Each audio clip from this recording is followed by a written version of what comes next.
Turn on aquarium.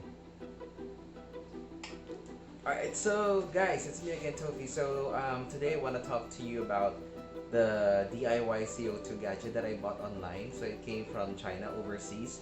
So I was planning to buy a CO2 tank system, the aluminum system, wherein it is kind of expensive. It costs around 6,000 pesos and above. But I just tried this one and I am more satisfied compared to the CO2 tank system that I bought before.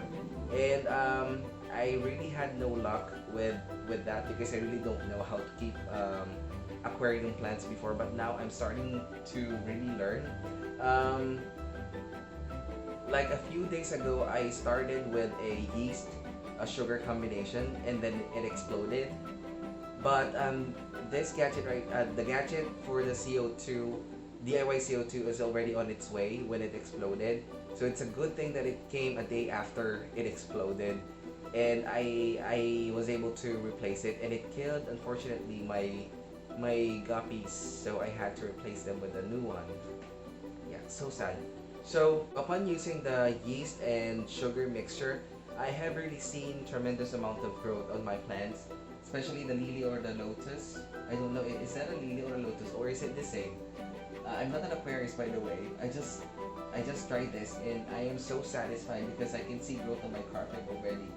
And my Ludwija as well is growing rapidly. By the way, this is a video that I have created after I did the DIY CO2 and have already completed the attachment to my aquarium or with the setup. So it's kind of a reverse flow of video. That's why you can see that it is already set up. So but this is just introduction. So yeah, let's jump right into the DIY CO2 setup. Pretty much discussed about everything, how I got into keeping a planted tank. Now remember what I spoke to you about the CO2 supplementation, and this is the part where I will be unwrapping like the things that I'll be needing for CO2 supplementation. Again, CO2 is a basic necessity of plants submerged underwater because again, there are really not much CO2 available underwater, especially if these plants are already submerged, compared to them growing out of the water, wherein there is a huge or tantamount, is that the correct term? Like a huge amount of CO2 in the air. That's why they really don't need CO2 supplementation the same way we do in aquarium. Now, these are the things that I'll be needing for DIY CO2 supplementation. Well, it is still DIY. There are actually like two options for you to do your DIY CO2 supplementation. First is using the yeast and sugar. Maybe I'll just do another video about that. I already set that up as I mentioned to you earlier when I was discussing about my aquarium. And second is this one. I think this one is much easier for me because it will be less hassle because this has a solenoid valve. I'll explain that to you while I'm unboxing this. So first, let's start with this one. So the one right here on orange plastic is the ingredients that you will be needing for your CO2 supplementation. Again, as you have noticed, guys, my channel is really like discussing different kinds of topics that I am doing in my everyday life. So I'm basically just sharing them to you.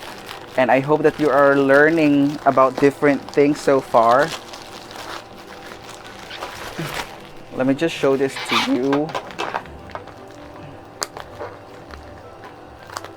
I don't want to puncture the bag itself, so I have to be careful.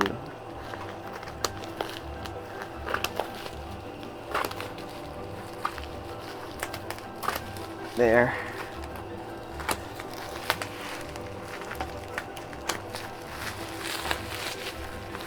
There's nothing wrong doing the yeast method, but I really want it to be systematic in a way where I can connect this to a timer.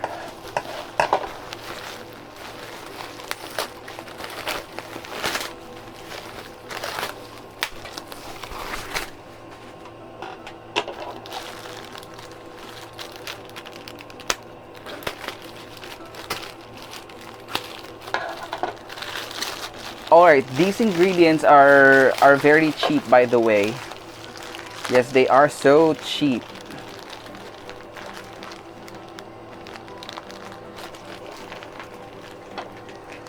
Okay, let's go to the first main ingredient. So first one is the sodium bicarbonate. I ordered 2 kilos of sodium bicarbonate, so this will last me a long time. And the other one is citric acid. So this is 2 kilos as well. So 2 kilos of sodium bicarbonate and 2 kilos of citric acid. So basically what's gonna happen in here with these is that you're going to make a reaction between these two, and I'm gonna show you that in maybe part 2 of this video, how I did it. Basically you are going to mix these two with water, wherein the reaction is the creation of CO2. Alright, CO2 gas. So the main benefit of using sodium bicarbonate and citric acid is that you really don't have to deal with the smell of the combination of yeast and sugar, because they really smell bad. For me, it doesn't really smell bad. I mean, it does smell bad, but for these two, it doesn't create that that fume coming from the yeast and sugar combination. Now let's set this aside. These are the main ingredients. Yes, there will be a part of the video on how I set up the equipment with these ingredients. Now, the other thing that you will be needing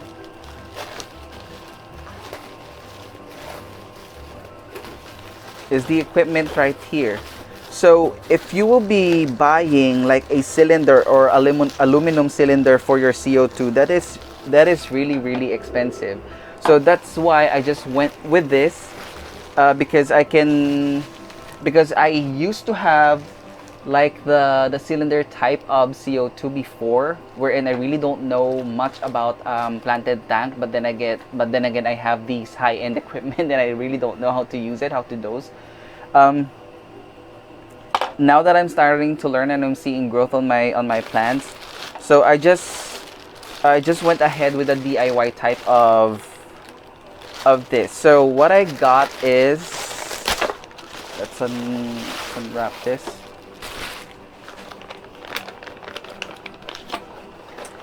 The box is squashed. I do hope that it didn't break the insides of this.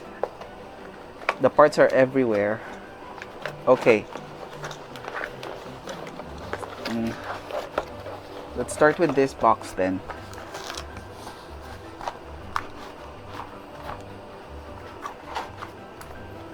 So here it is.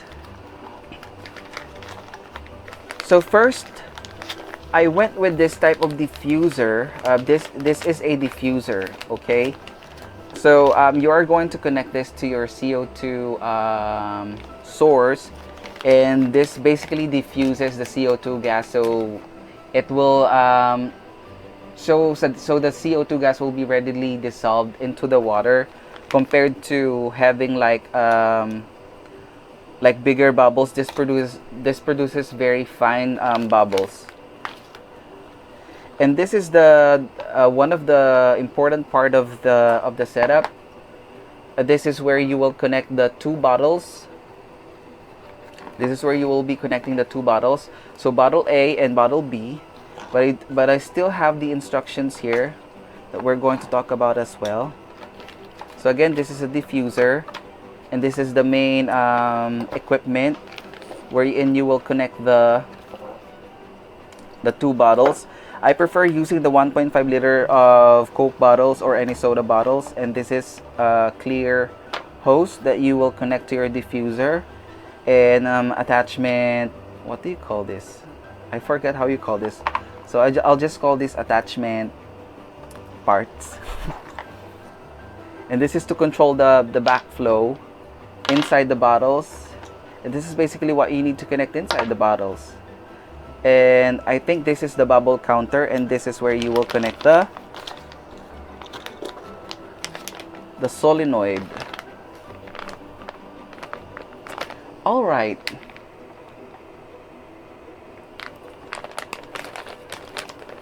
This is bad because I don't have like a spare connection for this type, so I'm not sure how I'm gonna use the solenoid valve if I don't have the adapter. I thought it came with the adapter.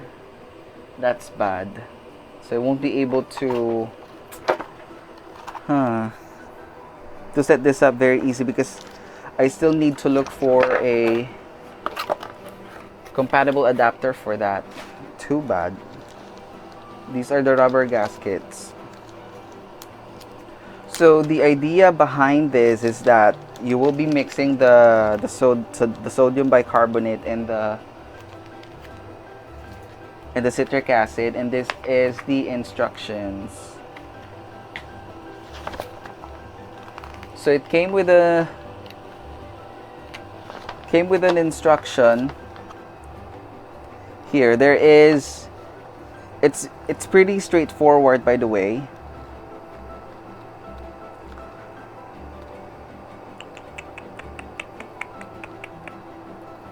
For bottle A, you will be mixing 200 grams of citric acid and 600 milliliters of water to dissolve. Now on the bottle B, you need to measure 200 grams of baking soda and then 200 milliliters of water.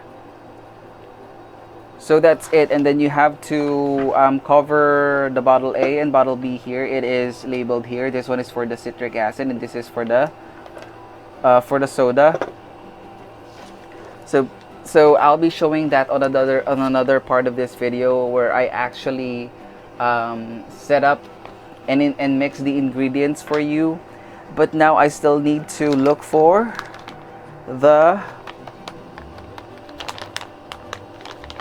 power adapter here. I still need to look for that, so I don't know where I'm going to obtain that, but yeah, this is going to take a few more days for me to complete. So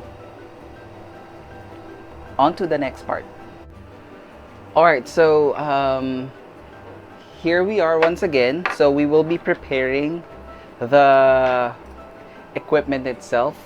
First, let's go over what you'd expect with this equipment. Again, letter A, this is for the citric acid combination, and then the letter B will be for the soda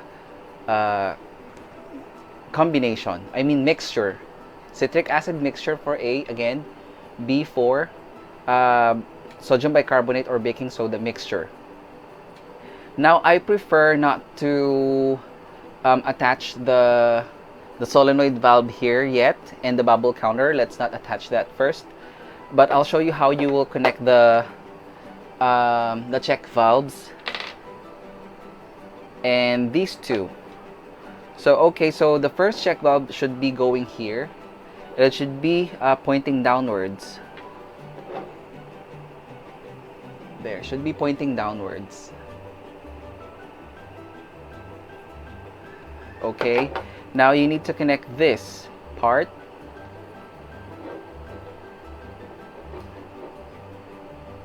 As long as it is snug, then that's fine. And this one too, make sure that it is connected snugly. Should be a very tight fit. Okay, now for this one here, again, should be pointing downwards. All right, and then connect it here. So let's run through over the parts of this device. So this is the pressure gauge. So the green one here is our ideal gauge for the pressure. So it should be between 1 to 2 kilograms of pressure. That's the ideal. So this one is the pressure relief valve. So this is the one that you can pull if ever you reach to a point wherein it exceeds past the green bar here. If it's more than 4 kilograms, to avoid explosion of your bottles, so you can release the pressure here. So here is the pressure relief valve, so you just have to pull it. Okay, now this is the generator body, wherein the mixture here will travel over to the next mixture. And then 4, let's get the bubbler. This is the bubbler, or the bubble counter. Alright, now I have the solenoid valve here. By the way, if you will be purchasing this from China, you're not gonna get an adapter, so you have to be prepared with a 12-volt adapter like this. So I just got this from one of my modems, or I mean my switch, or it could be a modem. This is the standard size for your modem. So, or you can just buy a spare one if you have to. But if you have one that is unused, then you can just use this. See, it fits perfectly, and I already tried this and it runs good, and it is working, I mean. And this is the fine adjustment valve here, knob I mean, wherein you can measure the output of the pressure to the bubble counter that goes into your tank.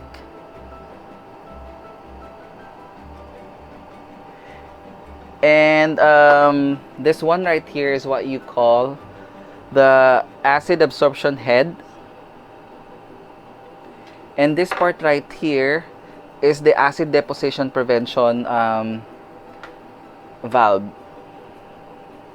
Alright, so these are the parts of the of this device. By the way, I forgot to mention that you should be adding these parts, and this one right here and this one right here, after you are done with the mixture. So after this video, I'll be showing you how I prepared the mixture for the 2 bottles. Alright guys, so first let's measure the sodium bicarbonate. So we need to measure 200 grams of baking soda or sodium bicarbonate. So let's start. 200 grams.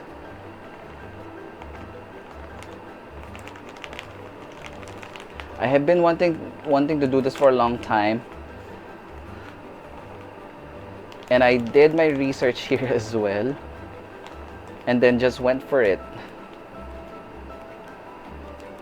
Let's see, 200 grams. So I'm pretty sure this will last me a long time.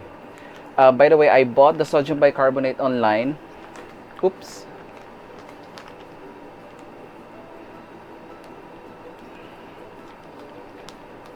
And this is very cheap online. This is just a local shipping.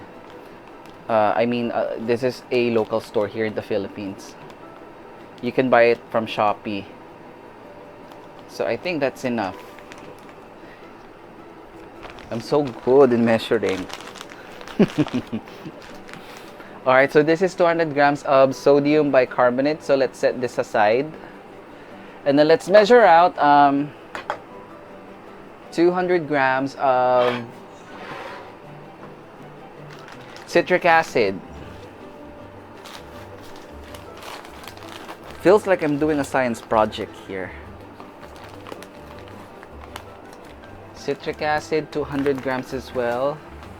So the consistency, so this is more of, this looks like a sugar, or is it sugar? I don't know.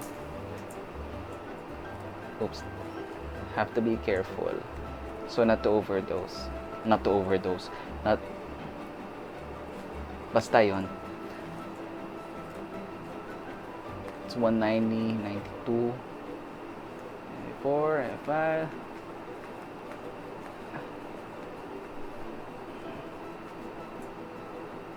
Oops. There you go. Oops. I exceeded 1 gram. I want it to be perfect. Let's see.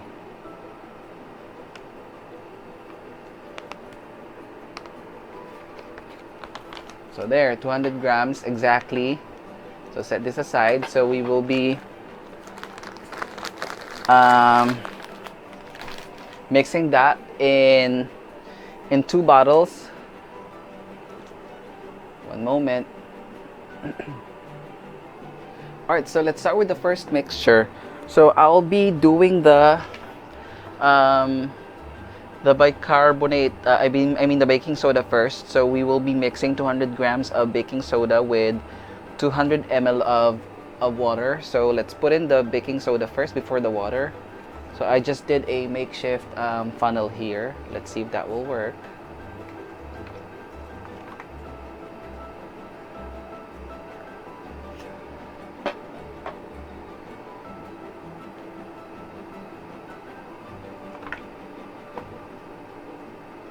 Okay, that's not going very good, so it will take me some time before I finish this, so I'll just do this off video. Okay guys, so now that both of the baking soda and the citric acid are in the bottles, well, for me, it's best if you can label these bottles so you will not be confused, but for me it's color coded. So this one is the baking soda and this one is the citric acid, and you can see the consistency of the ingredients as well, so it's easier for you to know which one is which. So let's do the baking soda mixture first. So we need to measure out 200 ml of water. I do have a I can measure it here. So 200 ml. I don't have like a cup to measure 200 ml of water, but this would do. This is for the whey protein. This is a drink mixer, so let's just use this. I'm so talkative. So let's mix it now. Yep, this is 200 ml. Let me double check. Yes, it is. So I'll be pouring the water now in.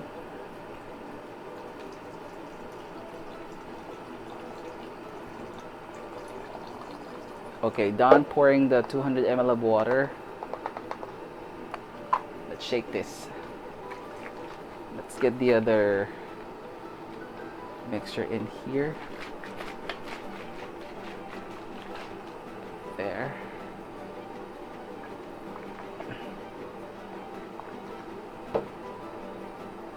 And now you need to measure out 600 ml of water to dissolve the citric acid. So again, this is 200 grams of citric acid, and we will be adding 600 ml of water.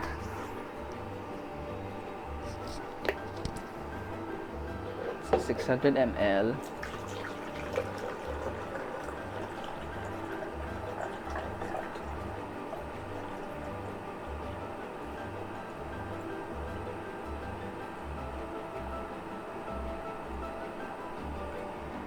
So there, 600 ml of water.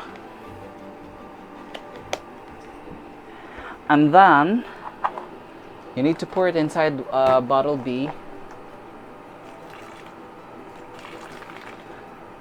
Let's wash off the sides. Should have done that in the first bottle as well, so it should be clear. Well, it's too late.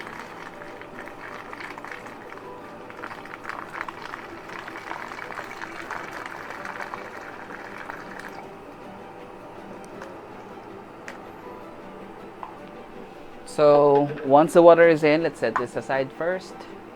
You don't need them anymore. So let's shake this. Shake.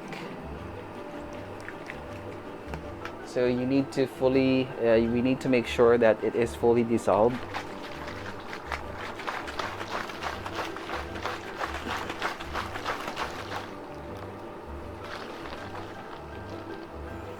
My mixture has this clumps inside, so I'm not sure if there will be an effect.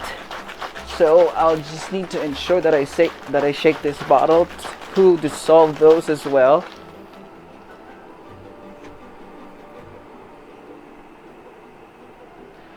All right, now that I have dissolved both of the ingredients inside, we will be connecting now the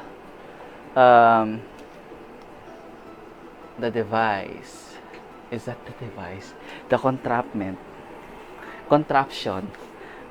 Wrong English again.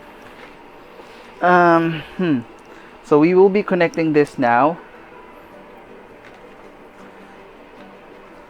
Let's exchange this because I don't want to confuse you guys. So this one is the bottle A. Let me correct that. This one is the bottle B.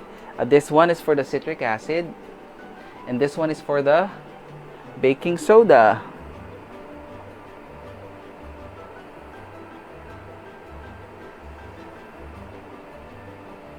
So we will now screw this in place. So this is for the baking soda. Let's put it inside, and then let's put it here.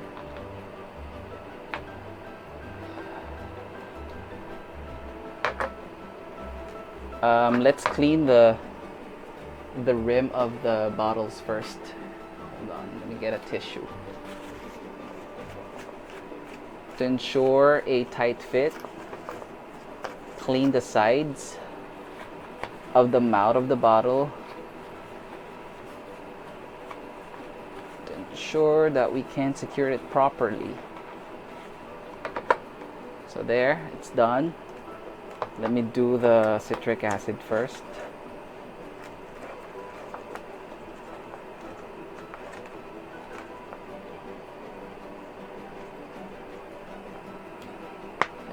I think it's in place now. It's tight now. Let's do the other one.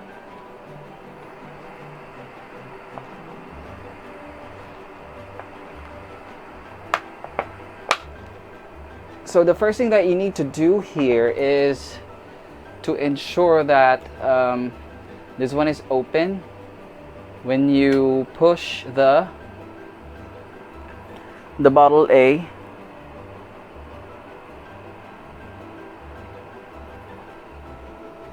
So it says here that we need to squeeze this. So it goes to the other bottle.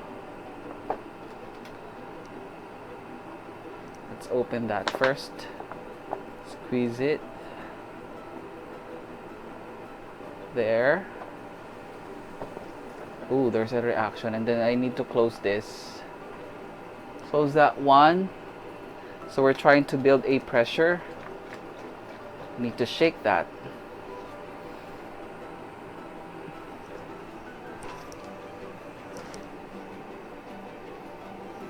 So we will be checking this this gauge from time to time, and let's see what's gonna happen. So I'm going to do it again.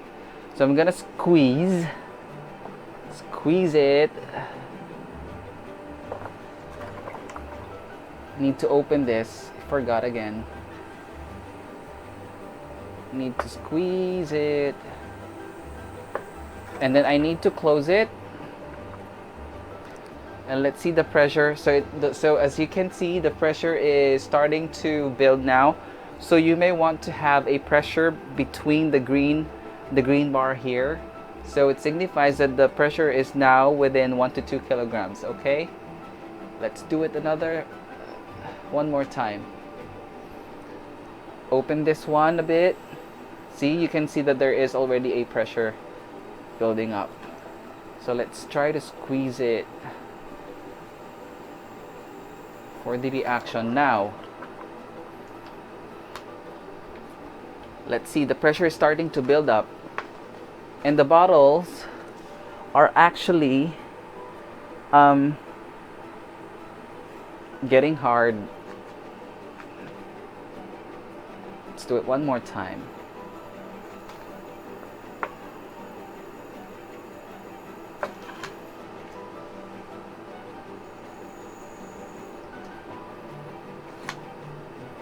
We need to build enough pressure, by the way.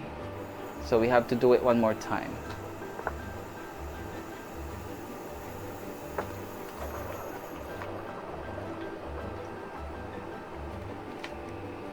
So we're getting there.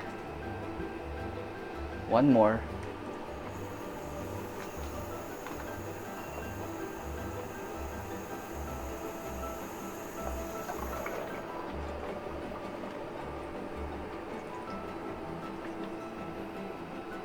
Alright, my aim here is to ensure that it is between 1 and 2. One more time. This is actually quite easy. I thought it's gonna be hard.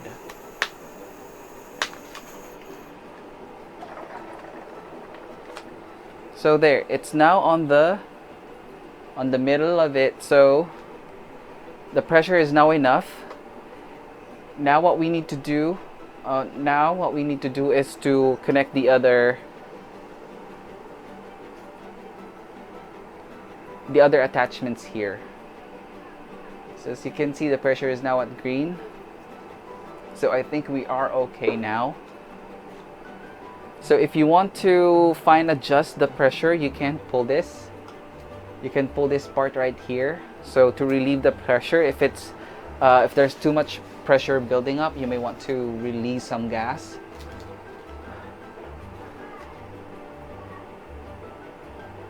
Okay, we're good with the pressure now, so let's add the other attachments. So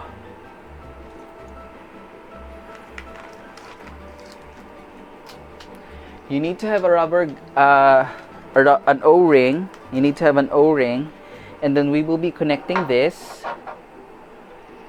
What I would suggest, if you are going to fill the bubble counter, you need to fill it with a syringe, because I don't want to break the thread of this, because you can actually loosen this up, and I don't want to loosen it anymore, so I'll just use a syringe to fill this up with water.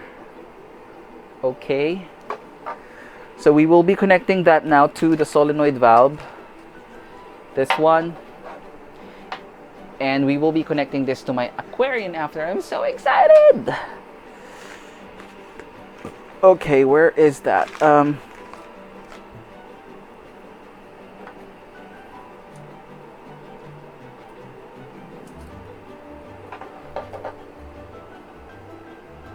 Alright guys, so before you attach the solenoid valve here, you need to put an O-ring here first. It comes with the package as well, so you have to ensure that the O-ring is connected here. See? This will prevent any leakage. And if you touch the bottle, by the way, it's very firm and hard now.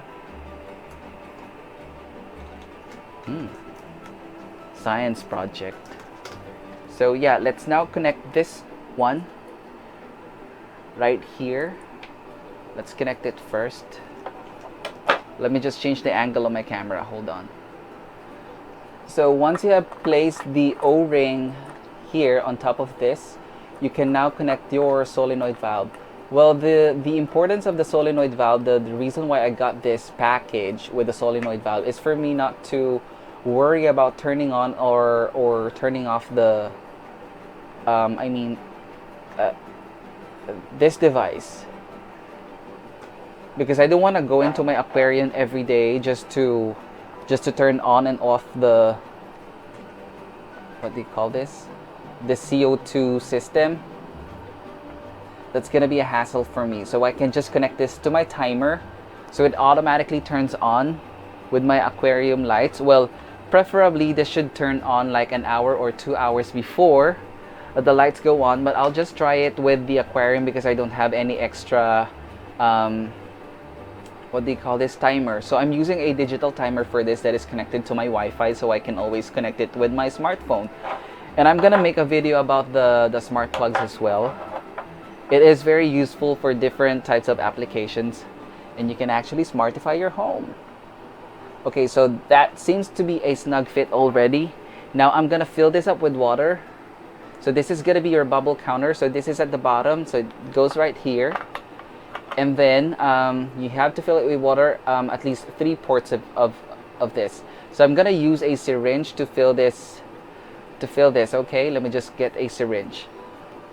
Alright, so I have a syringe now, and I'm gonna inject it with water.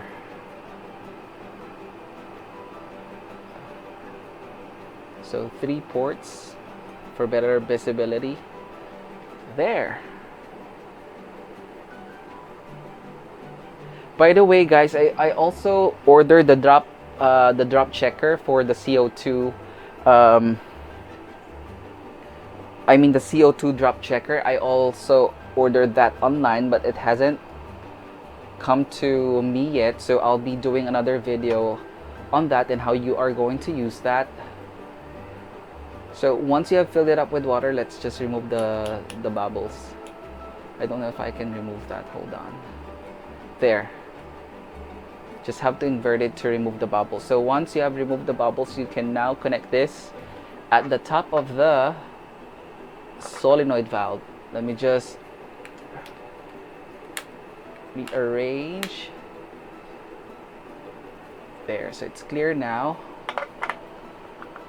So you just have to connect it here.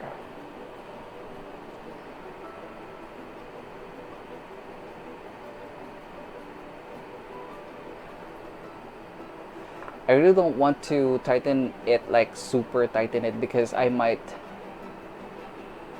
may need to adjust this in the future. Alright, so the pressure is still building up. Let's test the solenoid valve so you would better understand how it works. We will be testing that out. Let me just change the angle of my camera again. There.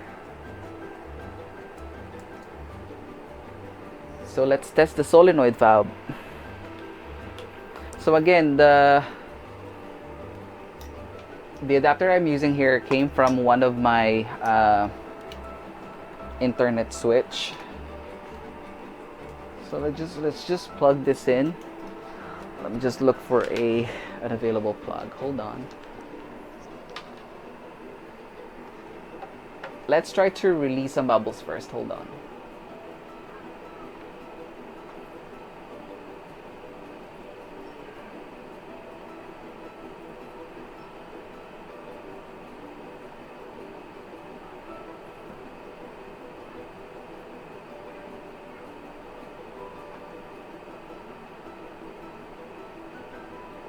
So now it's off. I think I need to plug this first. Oh, it's dirty. I'm so sorry. Ew. It's dirty. I'm so sorry about that. Let me just plug this first. Alright, the solenoid valve is now plugged in. So the indicator that it is doing its job is that there is a green indicator light here. So let me see if that will work now. Ooh, it's working now, guys.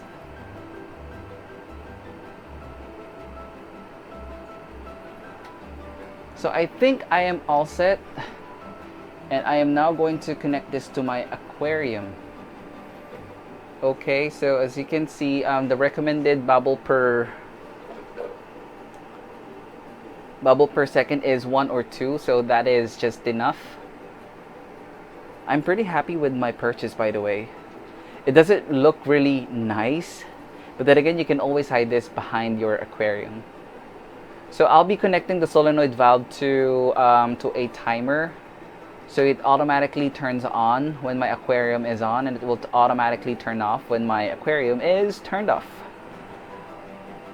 So that's it, guys. We're all set. I'm gonna use this with my aquarium now. So the pressure is good. Again, here's the pressure. I think it's starting to go beyond the recommended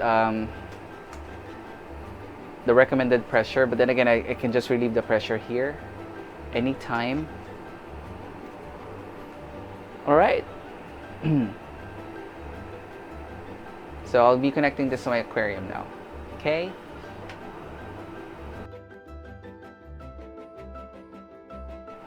Okay, guys.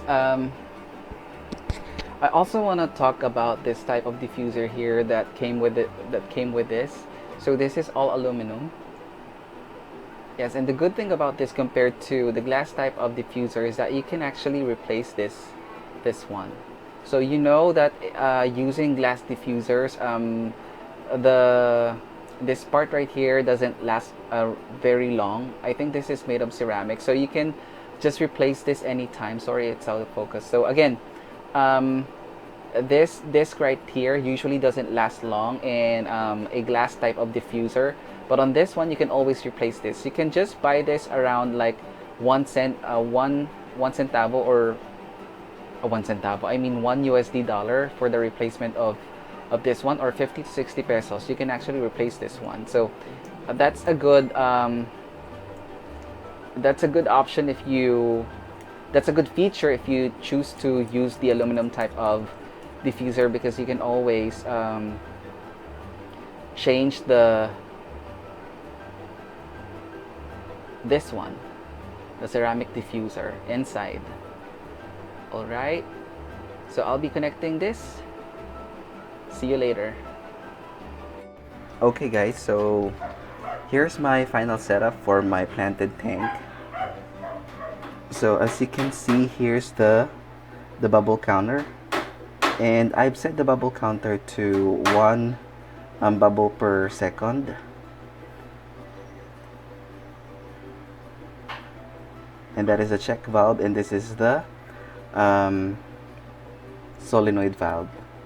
So the solenoid valve comes on together with the lights, but the recommendation for this is that it should turn on 2 hours before your lights turn on. That's how I am going to set it up. Once I set up the timer, I do have a digital timer. I am going to make another video for that. So here is the gauge itself. So as you can see, it is very stable. It stays on the 1 to 2 kilograms pressure. That's what I like about this device, because the pressure is constant. I used to have the yeast sugar combination or mixture before, and I've seen tremendous amount of growth on my plants.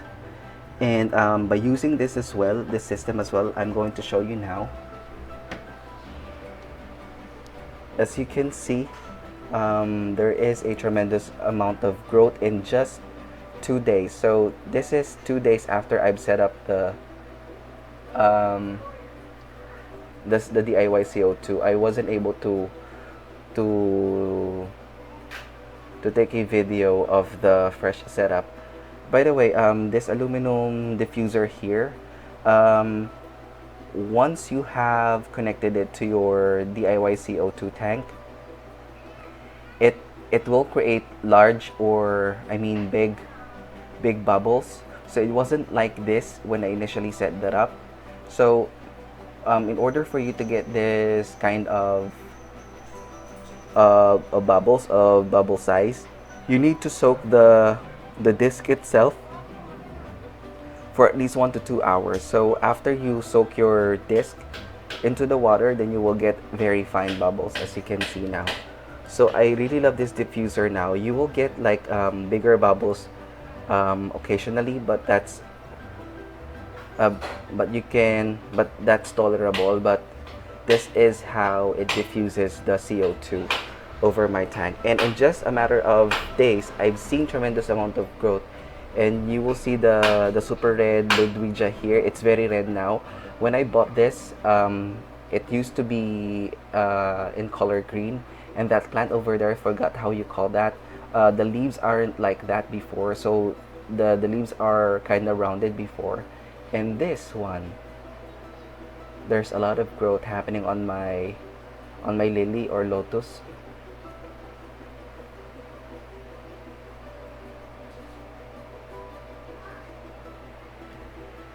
So that is how my tank looks now. I'll be creating another video maybe a month or so. So this is really the first time that I've seen my tank grow a carpet. This is really the first time. I used to have CO2 tank system before, the more expensive one, and I really didn't know how to grow plants. but now I am starting to learn it, so I am very happy to see that my carpet plants are growing. Carpet plant is growing.